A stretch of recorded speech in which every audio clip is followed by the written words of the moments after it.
Bachir Laïsek et je suis le fondateur et directeur exécutif du Global African Gateway. Également, je suis le directeur général de NMBC Africa. Je travaille entre les États-Unis et le Sénégal pour construire des ponts et permettre aux Africains américains de retourner aux sources à travers l'investissement étranger, à travers les investissements de la diaspora, à travers des projets dans l'éducation. Mais en quoi ça consiste? Ça consiste, c'est pour lancer une initiative parce qu'après 30 ans de travail avec les Africains américains, on a voulu construire quelque chose pour la postérité et permettre aux Africains américains de venir sur le continent de manière beaucoup plus structurée. Parce qu'il y a beaucoup de ressources au niveau de la diaspora africaine-américaine insoupçonnées que nos chefs d'État, que l'Afrique ne connaît pas. Et nous voulons vraiment, à travers l'initiative Teranga Sénégal, permettre aussi bien aux Africains et aux Africains-américains de pouvoir mettre leur effort ensemble pour un développement durable du continent africain. Et nous voulons également travailler avec le ministère du Tourisme, de la Culture, des Finances, l'APIX, la SPT et tout cela, pour pouvoir un peu lancer cette initiative pour battre le Ghana. Parce que le Ghana a fait l'année dernière 2 500 000 000 $ rien qu'en recettes touristiques. Nous sommes beaucoup plus proches des États-Unis. Nous avons Air Sénégal, nous avons Gorée, la porte du sans retour, nous avons le premier musée des civilisations noires, nous avons donc la place du souvenir africain, mais également nous avons le monument de la Renaissance africaine. Qu'est-ce qu'on en fait? Beaucoup de choses. Parce que les Africains américains regorgent de talents, de ressources. Les afro-descendants, ils sont dans la finance, dans la culture, dans le sport. Et ils excellent dans ce domaine-là. Et ils ont envie de retourner sur le continent. Et ce sont des gens qui aiment le Sénégal. Parce que maintenant, on vous dit, avant de vous installer au Ghana, allez visiter le Sénégal. Vous pouvez changer d'avis. Donc il faudrait qu'on en prenne conscience et que nous puissions essayer de booster la destination Sénégal. Aider Air Sénégal, maintenir la ligne Air Sénégal. Parce que c'est un pont. Air Sénégal, c'est un pont. Malgré les difficultés, ils sont très fiers de prendre Air Sénégal parce qu'avec Air Sénégal, les pilotes sont noirs, les autres sont noirs et ça leur parle. Il est important donc que nous puissions établir un pont. Et l'initiative donc se positionne dans cela avec un consortium de plus de 300 organisations africaines, américaines. Et nous allons lancer l'initiative et nous allons faire une grande cérémonie de lancement au Georgia International Convention Center l'année dernière pour lancer l'initiative Teranga Sénégal. Entre-temps, on a des progrès et des programmes qu'on voudrait lancer d'ici à décembre. Ensuite, à partir de décembre, maintenant travailler sur 2025. C'est juste pour vous dire qu'on a besoin de nous mettre ensemble pour pouvoir prendre notre culture comme levier pour booster les investissements directs étrangers, pour booster le tourisme et pour également permettre aux Africains américains de retourner sur le continent. La culture est le lit parce que le tourisme est soutenu par la culture. Donc nous sommes très contents d'avoir reçu le secrétaire d'État, M. Bakary Sarr, parce que nous croyons et nous sommes convaincus qu'il n'y a que la culture qui puisse vraiment permettre d'établir ce pont-là, parce que c'est le levier. Les Africains américains, s'ils reviennent sur le continent, ils veulent connaître leur culture. On ne peut leur vendre que notre culture, parce qu'ils ont la culture africaine dans leur ADN. Donc la culture est un élément essentiel dans ce que nous allons faire. Maintenant, les investissements directs étrangers, les investissements directs de la diaspora, bien sûr, mais sur la base vraiment de valeurs culturelles que nous partageons avec les Africains américains. La culture pour les attirer dans le continent? Bien sûr, une fois de plus. La culture et la culture. D'accord. C'est bon? Qu'est-ce que vous voulez renforcer l'attractivité des sites touristiques? Moi, je pense que déjà, nous avons des investisseurs qui viennent. Nous avons déjà un Africain-américain musulman qui a construit un hôtel à 1 milliard à Kaolack. Par exemple, il a un projet sur les îles de Saloum. Nous avons d'autres Africains américains qui sont en train de s'installer pour vraiment essayer surtout d'aider le Sénégal à avoir des infrastructures hôtelières qui puissent vraiment proposer des prix compétitifs. C'est très important parce que l'hébergement coûte très cher au Sénégal, mais malgré cela, ils sont en train de venir. En tout cas, nous sommes dans les infrastructures avec eux pour pouvoir essayer vraiment de permettre au Sénégal d'avoir des packages vraiment compétitifs, surtout au niveau de l'hébergement. Est-ce que vous pouvez vous représenter? Bachir Seck, je suis le fondateur et le directeur exécutif de Global African Gateway, donc également le directeur général de NMBC Africa, qui est le conseil national des chefs d'entreprise musulmans aux États-Unis. Nous avons un bureau en Afrique que je gère en même temps. Bachir, boo ñu ko tënkalee ci wolof ndaje mi dañu bëggoon xam lan moo ko wundu. Fondateur et directeur exécutif Global African Gateway et directeur général NMBC Africa.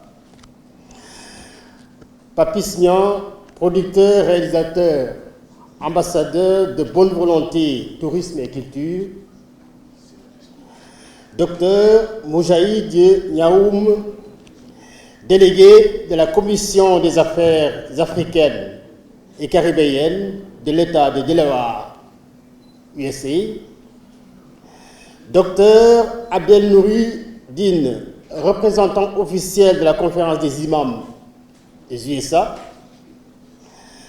Monsieur Abdulrahman Karim, directeur exécutif du Conseil national des chefs d'entreprise musulmans des USA.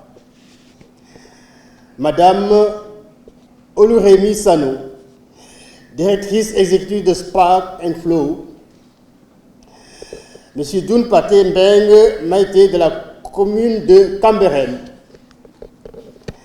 Monsieur Tariq Salem, CORMA, Atlanta, Georgia. Honorable Safi Rab, président Committee of Life Forward and CO Interculture. Je voudrais vous transmettre tout d'abord les salutations de Madame Khadija Ngaye, ministre de la Jeunesse, des Sports et de la Culture. Permettez-moi de vous présenter ces excuses en raison d'un déplacement pour des raisons de service. Mesdames et messieurs, c'est avec un grand plaisir et une immense joie que je me tiens aujourd'hui en ces lieux pour procéder à l'ouverture de l'atelier de réflexion sur la feuille de route de l'initiative Teranga Sénégal ITS 2024-2025. Nous devons sans doute cette aimable invitation à notre mission de valorisation et de promotion du patrimoine culturel exercée par le ministère en charge de la culture, laquelle se nourrit en amont des initiatives de valorisation de nos sites et monuments, us et coutumes, biens culturels, etc. Vous me permettrez tout d'abord d'exprimer toute ma reconnaissance à M. Papis Niang, président directeur général de Arbi Management, pour son immense contribution à la valorisation de notre patrimoine culturel et à la promotion de la destination Sénégal. En décembre 2021, après des années de persévérance, le Sénégal a réussi à convaincre l'UNESCO d'inscrire au patrimoine culturel immatériel de l'humanité son plat typique national, le thiéboudjen. Un mot qui veut dire littéralement riz au poisson, en wolof, est plus connu sous le nom de thiéboudjen. Si l'UNESCO a fait ce choix, c'est surtout que le thiéboudjen a dépassé les frontières du Sénégal pour gagner toute l'Afrique avant de se retrouver également dans des restaurants partout dans le monde. Outre le rayonnement culturel de cette distinction révèle aussi la place de la femme dans la société sénégalaise, la répartition des rôles et de la place que la femme joue dans l'économie locale. À travers le thiéboudjen donc, c'est toute une symbolique culturelle que nous exportons, une manière d'être, de vivre, de voir, de penser, la solidarité, le partage autour d'un plat, d'un bol, qui se réunissent pour des personnes qui se réunissent ensemble. Ce sont tant de valeurs que nous exportons. Notre compatriote Papy-Dignan, qui n'a pas entendu et a multiplié les initiatives pour contribuer à la découverte et à l'appréciation de notre désormais plat national. La première édition du Patrimoine Gala 2022, sous le thème Thiéboudjen, l'art de Penda Mbaye, en est une première illustration et a été une extraordinaire réussite en termes de partage, de transmission et de réincarnation d'un savoir-faire culinaire. La culture du Sénégal a pu être célébrée en mettant en exergue l'exploit de l'art traditionnel authentique à travers les coiffures, les tenues, mais surtout l'art culinaire du Sénégal. Cela a permis aux citoyens du monde entier de connaître l'origine, l'importance et les valeurs de ce plat national. Ainsi, Penda Mbaye a pu entamer le tour du monde dans des pays comme la France, la Suisse, la Belgique, le Luxembourg, l'Italie, l'Espagne et aux USA. Aujourd'hui, elle donne naissance à la création de l'initiative Consortium Sénégal, composée d'un consortium international d'organisations américaines et africaines, notamment sénégalaises, dont l'objectif est de permettre à la diaspora africaine de participer activement aux efforts de promotion de la destination Sénégal, des investissements directs étrangers, l'agriculture, l'éducation, le sport et les industries créatives. Vos travaux permettront, nous l'espérons vivement, de contribuer à l'essor de l'Afrique soutenue par une diplomatie citoyenne.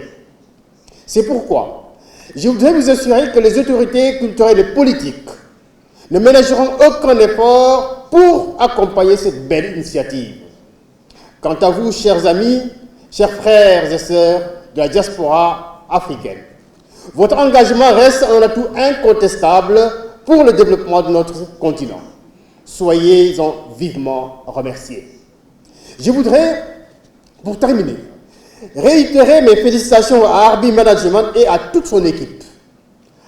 Avec détermination, il a su amener le nom du Sénégal dans plusieurs contrées et de fort belles manières. On atteste la tenue ce soir de la deuxième édition du Patrimoine Gala qui sera animée par Wali Balago Seck, une occasion de rendre un grand hommage à la légende vivante du Sénégal, El Hadj Baba Mal, et de permettre à la première ambassadrice Penda Mbaye de passer le flambeau à la deuxième ambassadrice de la destination du Sénégal, nommée la Reine d'Or. Un rendez-vous à ne certainement pas manquer.